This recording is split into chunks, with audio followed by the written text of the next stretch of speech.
अस्सलामुअलैकुम विद्यार्थी मित्रों, आज આપણે ગુજરાતી ધોરણ 5 ની અંદર નવમો પાઠ જોવાનો છે કદર,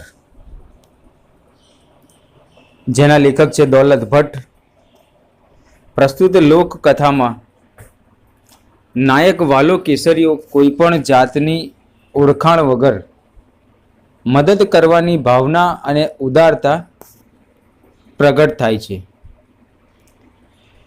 રાઘોબા અમરેલીના સુબા બન્યા પછી પોતાની આબરૂના રખેવાળને યાદ કરી કદર કરવાનું ભૂલતા નથી। આ વાત અહીં લોકકથાની શૈલીમાં ખૂબ સરસ રીતે રજૂ કરવામાં આવી છે। વિદ્યાર્થી મિત્રો, કર્ણુકી નદી આમ તો નાનકડી પણ પ્રવાહે પાતળો અને એનો કાંઠો બારે માસ લીલો કુંજાર રહેતો, એટલે કે પાણીની કોઈ ખોટ નથી રહેતી। કર્ણુકીનો કાંઠો ચરી અને ટોપરા જેવા પાણી પીને પશુઓ ગામમાં પાછા વળતા। આવી રૂપકડી કર્ણુકીને કાંઠે ગરણી ગામ આવેલું છે। શું છે ગામનું નામ? ગરણી ગામ છે। ગરણી ગામ તો ખોબા જેવડું એટલે કે બિલકુલ નાનું હતું। એની રૂપળ ઊંઠીને આંખે વળગે એટલે ખૂબ જ સુંદર હતો।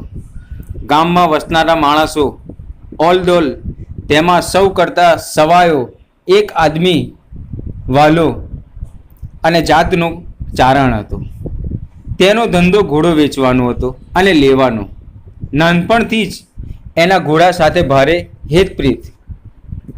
ઘોડાની જાતિની અંદર અરબી, પંજાબી, કચ્છી અને કાઠિયાવાડી ઘોડાઓ વાલા કેસરિયાના તબેલામાં હણહણાટી કરે।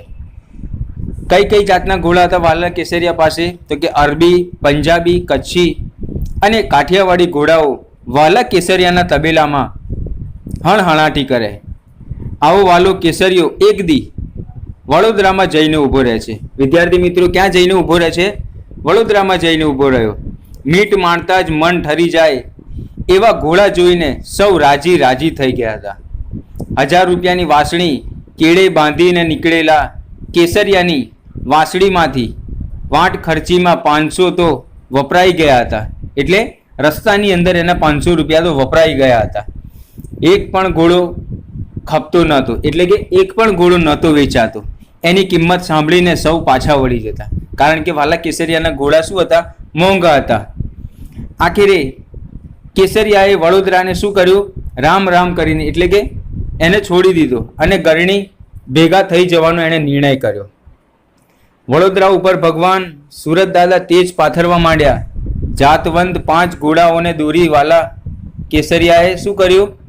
પાછો વળવાનું એણે નિર્ણય કરી લીધો। તો વિદ્યાર્થી મિત્રો, અહીં સુધી આજે આપણે રાખીએ છીએ। ત્યાર પછી નેક્સ્ટ વિડીયો ફરી આપણે મૂકીશું।